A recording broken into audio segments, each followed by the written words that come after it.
नमस्कार, मेरा नाम है सुमित सिंह मेहता। हाजिर हूं आपके सामने क्लास 12 फिजिक्स से रिलेटेड एक और नया लेक्चर लेके। आज का हमारा है लेक्चर नंबर 64 और आज के इस लेक्चर का हमारा टॉपिक क्या रहने वाला है? हमारा टॉपिक है magnetic field due to thick infinite wire और ये हम निकालेंगे एम्पियर सर्कुटल लॉ की हेल्प से। यहां पर हम तीन केस डिस्कस करेंगे। पहले केस में हमारे पास क्या होगा? Magnetic field outside the wire, फिर हम डिस्कस करेंगे magnetic field inside the wire और लास्ट हम डिस्कस करेंगे magnetic field on the surface of wire. तो एक एक करके क्या करते हैं, इन तीनों केस को लेते हैं यहां पर। तो अज्यूम कर लो कि मेरे पास यहां पर क्या है, इनफाइनेटली लॉन्ग थिक वायर है। तो इस तरह से मेरे पास एक वायर होगा। तो ये मेरे पास एक थिक वायर है और एक ऐसा वायर है इनफाइनेटली लॉन्ग वायर है। मान लिया इस वायर की जो रेडियस है वो कितनी है, यहां से यहां तक, ये इसकी एक्सेस हो जाएगी। अभी इनफाइनेटली लॉन्ग है ना, तो इसे दिखाने का तरीका क्या होता है, ऐसे यहाँ डेडेस्ट लाइन बना दो। तो ये डेडेस्ट लाइन क्या दिखा रही है कि इसकी लेंथ कैसी है, इनफाइनाइट है, इस तरह से। ओके, और इसे मैं क्या बोलूंगा, एक्सेस ऑफ दिस वायर बोलूंगा, जो कि इसके सेंटर से इस तरह से क्या कर रही होगी, पास कर रही होगी। और इसके सेंटर से लेकर यहां तक की ये जो डिस्टेंस होगी इसे हम क्या बोलते हैं, रेडियस ऑफ दिस वायर बोलते हैं। लेट अस से इसकी रेडियस कितनी बोल दी मैंने, कैपिटल आर बोल दी। पहले केस में मुझे क्या करना है, पहले केस में हमें इसकी एक्सेस से आर डिस्टेंस पर किसी पॉइंट पी पर, जो कि आउटसाइड द वायर है, और इस पॉइंट पी की distance from this axis of this wire कितनी है, आर है। तो इस पॉइंट पी पर मैग्नेटिक फील्ड कितना होगा, ये हमें क्या करना है, फाइंड करना है। और किसका यूज करना है, एम्पियर सर्कुटल लॉ का यूज करना है। क्या कहता है ampere circuital law? Since we know that ampere circuital law tell us line integration of magnetic field along a close path is equal to, किसका होता है, mu naught time of amount of current passing through the surface which is enclosed by this loop. या हम बोल सकते हैं this is current enclosed by loop, ऐसे भी हम इसे बोल सकते हैं। ठीक है, नाउ अब मेरे पास ये वायर है, इसमें ऑब्वियसली बात अगर मैग्नेटिक फील्ड निकालना है तो यहां पर कुछ करंट फ्लो कर रही होगी। तो यहां पर मैं बोल रहा हूं कि इस पूरे वायर में आई करंट इस डायरेक्शन में फ्लो कर रही है और जो करंट है वो इस पूरे वायर में यूनिफॉर्मली डिस्ट्रीब्यूटेड है। यानी बोलते हैं इस करंट की वैल्यू कैसी है, यूनिफॉर्म है। यानी इस वायर के पूरे वॉल्यूम में जो करंट है वो कैसे डिस्ट्रीब्यूटेड है, यूनिफॉर्मली डिस्ट्रीब्यूटेड है। यानी इस करंट की वैल्यू कैसी है भाई, यूनिफॉर्म है। ओके, और कितनी करंट है, आई करंट है, जो कि इस डायरेक्शन में जा रही है। क्लियर बात? नाउ अगर मुझे यहां पर क्या करना है, मैग्नेटिक फील्ड निकालना है और एम्पियर्स लॉ का यूज करना है, तो सबसे पहला स्टेप क्या रहेगा कि मैं क्या करूंगा, यहां पर एक लूप ड्रॉ करूंगा, या हम बोल सकते हैं एक क्लोज लूप ड्रॉ करूंगा या एक क्लोज पाथ ड्रॉ करूंगा। और किस शेप का होगा, यहां पर वो सर्कुलर शेप का होगा और उस सर्कुलर पाथ का जो सेंटर होगा वो कहां पर लाई करेगा, पता है आपको, जिस वायर की हम बात कर रहे हैं उस वायर के एक्सेस में लाई करेगा। ओके, यानी मैंने यहां पर क्या ड्रॉ किया, इस तरह से एक सर्कुलर पाथ ड्रॉ कर दिया। ये मेरे पास क्या है, एक सर्कुलर पाथ है, जिस सर्कुलर पाथ की रेडियस कितनी बोल दी मैंने, आर बोल दी।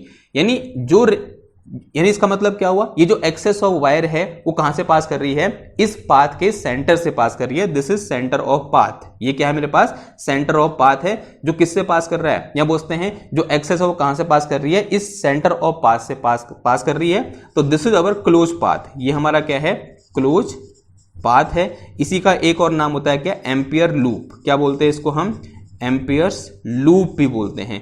तो ये मैंने यहां पर क्या ड्रॉ कर दी, एक एम्पियर्स लूप ड्रॉ कर दी इस वायर के चारों ओर, और इस वायर का सेंटर और इस एम्पियर लूप का सेंटर दोनों कहां है, एक ही लाइन में क्या कर रहे हैं, लाई कर रहे हैं। अब मैं क्या करूंगा, यहां पर इस पॉइंट P पर एक छोटा सा लाइन एलिमेंट ड्रॉ करूंगा। लेट अस से this line element is delta L. ये मेरे पास क्या बोल दिया, यहां पर डेल्टा एल क्या है, एक लाइन एलिमेंट है।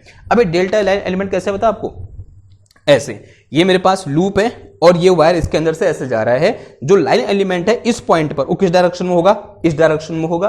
और इस पॉइंट पर, इस P पॉइंट पर जो मैग्नेटिक फील्ड होगा वो भी कहां की ओर होगा, इसी डायरेक्शन में होगा। तो मैग्नेटिक फील्ड भी कहां की ओर है, इसी डायरेक्शन में है। और जो डीएल है वो भी इसी डायरेक्शन में है।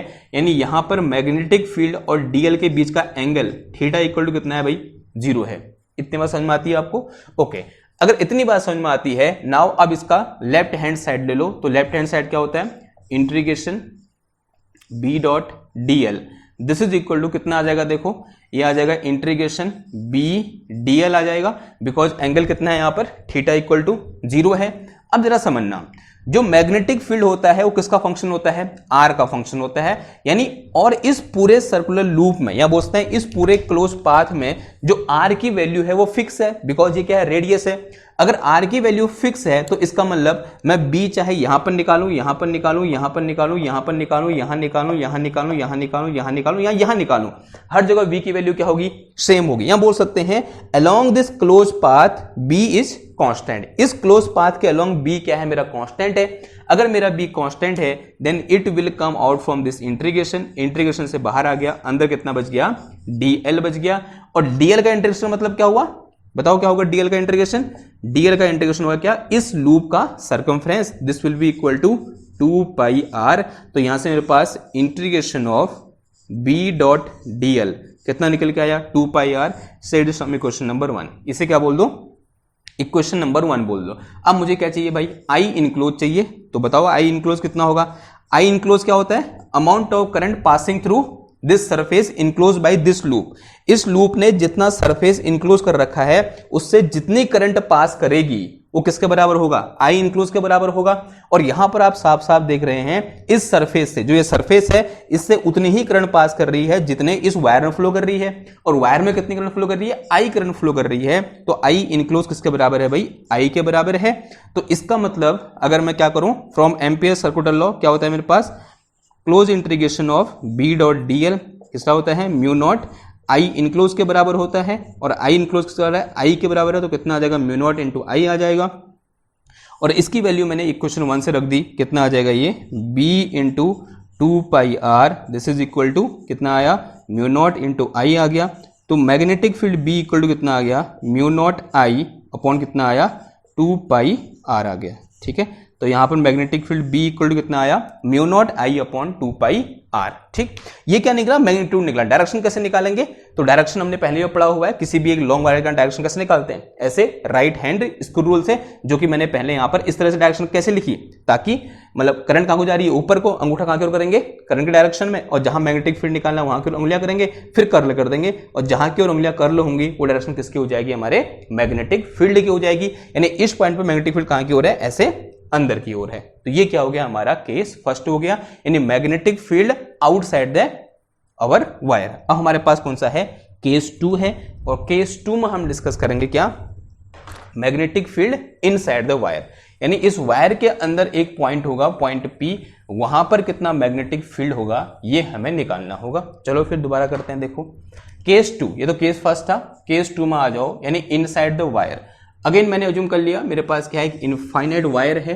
अब इस यही वायर है, लेकिन थोड़ा सा मैं इसको मोटा बना रहा हूं। क्यों मोटा बना रहा हूं, ताकि इसके अंदर बहुत सारी चीजें आएंगी, तो ताकि वो चीजें आपको दिख सके, इसके लिए मैंने क्या कर दिया, इस वायर की थिकनेस को बढ़ा दिया। थिकनेस मतलब इसके रेडियस को बढ़ा दिया। एक्चुअल में रेडियस इतनी है, बस जूम करके मैं आपको दिखा रहा हूं इसको।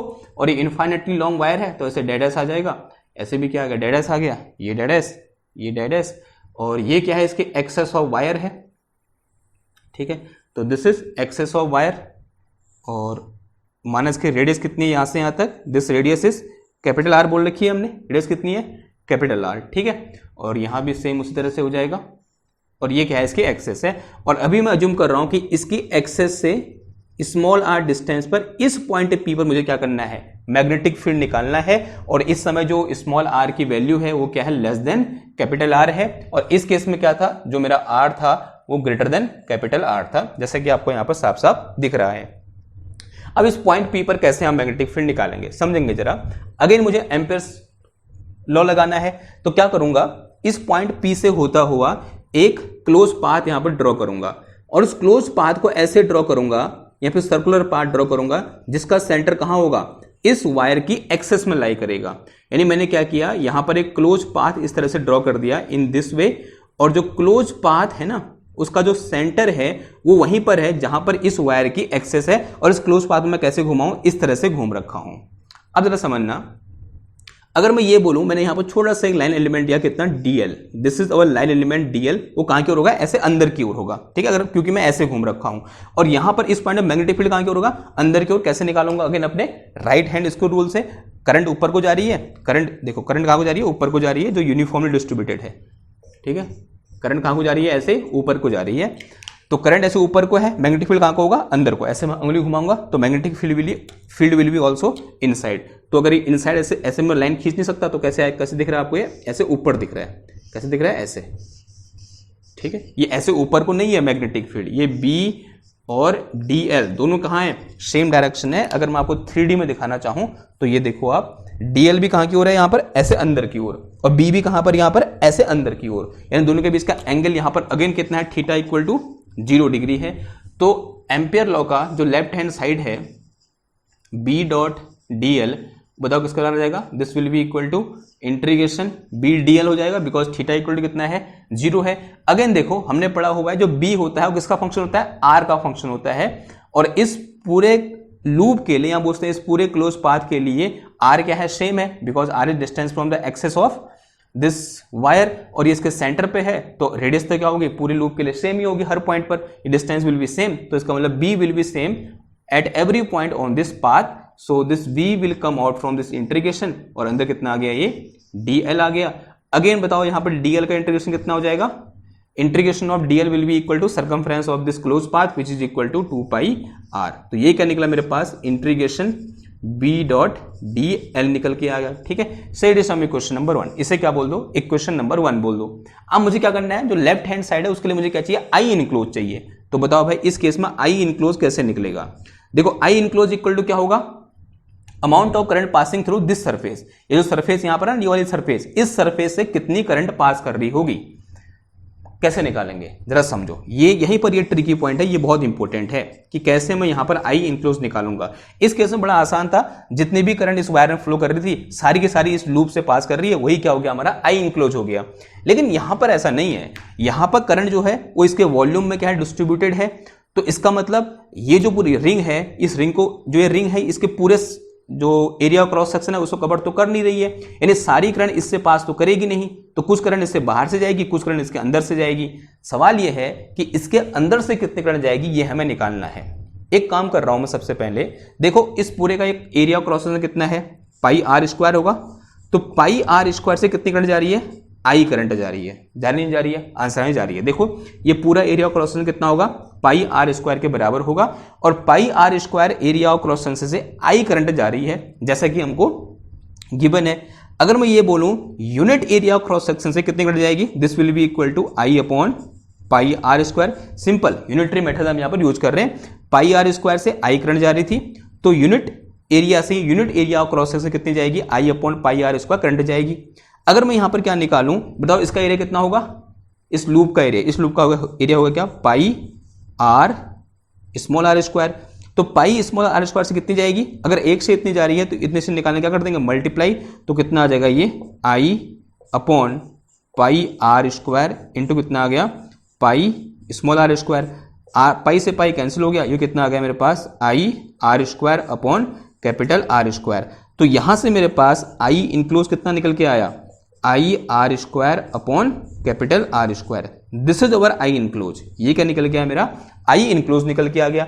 I इनक्लोज निकल के आ गया तो अब क्या है मेरे पास, सिंपल यहां पर लगा दो फिर एम्पियर सर्कुलर लॉ। क्या होता है, close integration of B dot DL equal to mu naught I enclose होता है, और इसकी वैल्यू कितनी है मेरे पास, B इंटू 2 पाई R के बराबर है, B into 2 pi small r, and this is equal to mu naught I enclose की वैल्यू कितनी है, I R स्क्वायर अपॉन में कितना आया, स्मॉल कैपिटल R स्क्वायर। देखो यहाँ पर इस R से एक R मेरा कैंसिल हो जाएगा, तो यहाँ से B इक्वल टू आ गया मेरे पास कितना, mu naught I small r upon में कितना आया, 2 पाई कैपिटल R स्क्वायर।